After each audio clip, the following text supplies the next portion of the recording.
अल्लाह के नबी फरमाते हैं कयामत के दिन इंसान ला तज़ूलु क़दमा इब्ने आदम मिन इंद रब्बिही यौमल क़ियामा, कयामत के दिन इंसान 5 सवालों का जवाब दिए बगैर अपनी जगह से टस से मस नहीं हो सकता।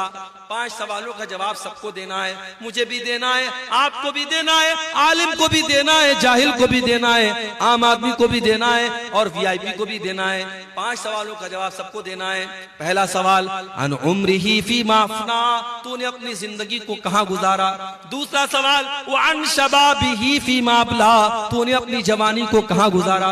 तीसरा सवाल व अन मालिही मिन ऐन इक्तसबहु, तूने माल कहां से कमाया। चौथा सवाल वफीमान फकऊ, तूने माल कहां पर खर्च किया। माल कहां पर खर्च किया इसका भी हिसाब देना पड़ेगा।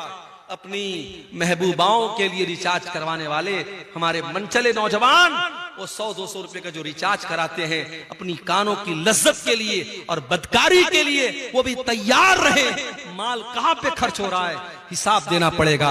और माल कैसे कमा रहे हो, ड्रीम 11 के जरिए कमा रहे हो, सट्टेबाजी के जरिए कमा रहे हो, अभी हमारे इसका भी हिसाब देना पड़ेगा। और माल कहां खर्च कर रहे हो इसका भी हिसाब देना पड़ेगा। तो फजूल खर्ची करने वाले, नाजायज पैसा उड़ाने वाले और अपनी जायज ख्वाहिशात पर भी लिमिट से ज्यादा खर्च करने वाले, इसको इसराफ कहते हैं। और अल्लाह इसराफ करने वालों को पसंद नहीं करता है। और आगे बढ़िए मेरे प्यारे साथियों, वल्लाहु ला युहिब्बुज़ ज़ालिमीन, अल्लाह ताला जुल्म करने वालों को पसंद नहीं करता, जुल्म करने वालों से मोहब्बत नहीं करता। जुल्म अल्लाह को पसंद नहीं। जालिम कान खोल करके सुन ले, जुल्म का अंजाम बुरा होने वाला है। जुल्म ज्यादा देर तक चलने वाला नहीं। जिस फलस्तीन के अंदर इसराइलियों को पनाह मिली, यहूदियों को पनाह मिली, जब आज से 50-60 साल पहले, 70 साल पहले जब उनको हिटलर ने मार मार के भगाया और वो लुटे कटे पिटे यहूदी, उनको अगर कहीं सर झुकाने की, सर छुपाने की जगह मिली, उसी फलस्तीन के अंदर उनको जगह मिली। तो आज उन्होंने नाजायज तरीके से फलस्तीन के बकिया हिस्सों पर धीरे धीरे कब्जा करना शुरू कर दिया और वहां के जवानों और बच्चों और औरतों का खून तब से लेकर के वो आज तक बहा रहे हैं। अल्लाह ने ऐसे ही इस कौम को मग़ज़ूब अलैहिम नहीं कहा है, ये मग़ज़ूब अलैहिम कौम है। इस कौम पर अल्लाह का गजब उतरा है। मेरे प्यारे साथियों, ये जुल्म हो रहा है जो आज हम फलस्तीन की सरजमीन पर देख रहे हैं। और कान खोल करके सुन लो, जुल्म का अंजाम कभी भी अच्छा होने वाला नहीं है। अल्लाह के नबी फरमाते हैं इत्तक़ुज़्ज़ुल्म फ़इन्नज़्ज़ुल्म ज़ुलुमातुन यौमल क़ियामा, जुल्म करने से बचो, कयामत के दिन जुल्म करने वाला अंधेरों में रहेगा। जुल्म करने वाले को लाइट नसीब नहीं होगी। कभी रात में जब आप कार चला रहे हो या बाइक चला रहे हो और बिल्कुल जंगल में सुनसान रास्ते में आप जा रहे हो, अचानक अपनी बाइक की लाइट आप बंद कर दीजिए, अपनी कार की हेडलाइट आप बंद कर दीजिए। 10 सेकंड के लिए आप डर जाएंगे मेरे भाई, आप डर जाएंगे। चारों तरफ खूब अंधेरा हो और आपके पास कोई लाइट ना हो, कोई रोशनी ना हो, आप एक कदम चल नहीं सकते। कयामत का दिन होगा, वो इंसान कितना बदनसीब होगा जिसको रोशनी नसीब नहीं होगी। अल्लाह ने कहा जालिम को कयामत के दिन कोई रोशनी नसीब नहीं होगी। दुनिया में जितना जुल्म करना है कर लो, ताकत का नशा, कुर्सी का नशा, पावर का नशा, जितना इस नशे पर उड़ना है उड़ लो, मगर याद रखो नाव कागज की सदा चलती नहीं, जुल्म की टहनी कभी फलती नहीं। अल्लाह को जुल्म करने वाले लोग पसंद नहीं है मेरे प्यारे साथियों। इस कायनात का में अल्लाह का ये निजाम और अल्लाह की ये सुन्नत रही है, अल्लाह का कानून रहा है। अल्लाह ने मुशरिक और काफिर को हुकूमत दी है, लेकिन अल्लाह ने जालिम को हुकूमत में नहीं रहने दिया है। जालिम का अंजाम बड़ा भयानक हुआ है। बरसों हजारों बरस पहले फिरौन नाम का एक जालिम था जिसने छोटे छोटे बच्चों को कत्ल करवाया था। जब उसके दरबार में किसी काहिन ने, किसी जादूगर ने कहा था, किसी भविष्यवाणी करने वाले ने कहा था कि ऐ फिरौन, तेरी हुकूमत में एक बच्चा पैदा होने वाला है जो आगे चल करके तेरी हुकूमत को खत्म करेगा। तो वो फिरौन जो अपने आप को खुदा कहता था, अपने आप को रब कहता था, उसने ऑर्डर दे दिया और छोटे छोटे बच्चों को कत्ल करवाने का हुक्म दे दिया। मगर अल्लाह को उस जालिम को खत्म करना था। अल्लाह ने ऐसा प्लान बनाया, अल्लाह ने ऐसी तदबीर बनाई कि उसी जालिम के घर में हजरत मूसा अलैहिस्सलाम उसी के पैसे से परवरिश पाते हैं। और फिर आगे चल के हजरत मूसा अलैहिस्सलाम जब अल्लाह के नबी बनते हैं और फिरौन को दावत देते हैं और फिरौन हजरत मूसा की दावत को ठुकरा देता है, तो अंजाम कितना भयानक होता है कि दरियाए कुलसुम में पानी के अंदर फिरौन डूब करके मर जाता है। मेरे प्यारे साथियों, जालिम का अंजाम बहुत ही भयानक हो। अल्लाह फरमाता है वक़ातिलू फी सबीलिल्लाहि अल्लज़ीना युक़ातिलूनकुम, ऐ ईमान वालो तुम उनसे जंग करो जो तुमसे जंग करते हैं, तुम उनसे लड़ाई करो जो तुमसे लड़ाई करते हैं। वला तातदू, और देखो लड़ाई के मैदान में हद से तजावुज न करना, अल्लाह की बनाई हुई हद को पार न करना। इन्नल्लाह ला युहिब्बुल मुअतदीन, अल्लाह ताला हद पार करने वालों को पसंद नहीं करता। दुनिया वालों ने एक उसूल बनाया है। क्या उसूल है? Everything is fair in love and वार, प्यार में और जंग में सब जायज है। देखो आज जंग में क्या हो रहा है। एक तरफ हमास ने हमला किया इसराइल पर और 400-500 लोगों को मारा। मीडिया की रिपोर्ट्स ने बताया बच्चे भी मरे, औरतें भी मरे। इस्लाम के अकॉर्डिंग गलत है बच्चों को मारना, औरतों को मारना। जो जंग के मैदान में नहीं आया, जो लड़ नहीं रहा है, उसको नहीं मार सकते। अगर हमास के हमले में बच्चे मरे हम कंडेम करते हैं, अगर हमास के हमले में बेकसूर मरे हम मजम्मत करते हैं, हम निंदा करते हैं उसकी। मगर बदले में क्या हुआ? 500 के बदले में 7,000 लोग अब तक मारे जा चुके हैं। मीडिया की रिपोर्ट के मुताबिक पूरा शहर गाजा तबाह हो चुका है। हॉस्पिटलों के ऊपर बमबारी हो रही है, छोटे छोटे मासूम बच्चे मर रहे हैं और दुनिया के कानों पर कोई फर्क नहीं पड़ रहा है।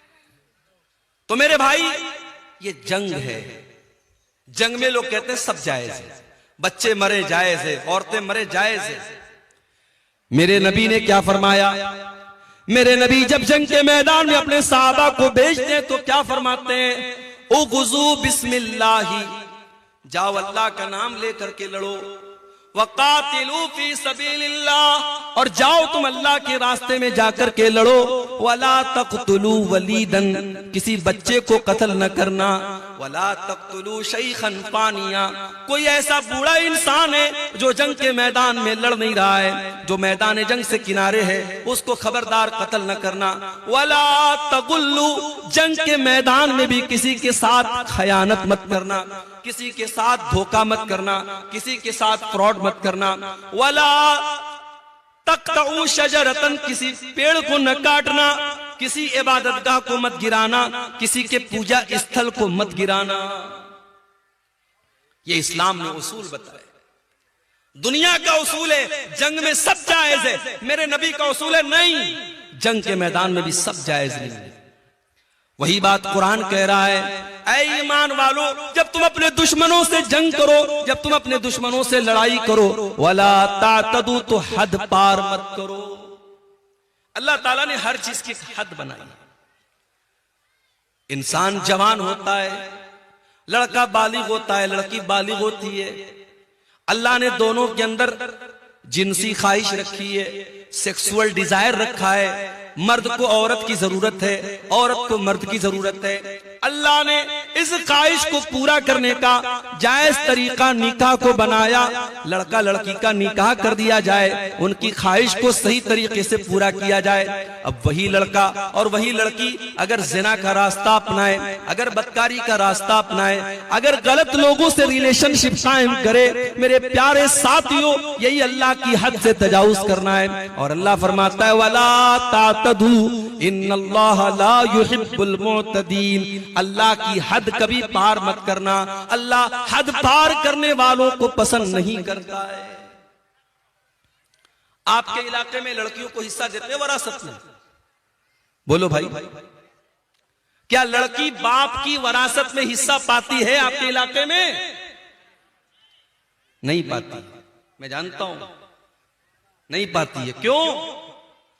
अरे हमने लड़की की शादी कर दी, जहेज लंबा चौड़ा जहेज दे दिया, अब क्या वरासत में हिस्सा भी दे? ये मेंटेलिटी है हमारी। बाप का इंतकाल हुआ, मां का इंतकाल हुआ, मां ने कपड़ा छोड़ा, मां ने जेवरात छोड़े, बाप ने जमीन छोड़ी।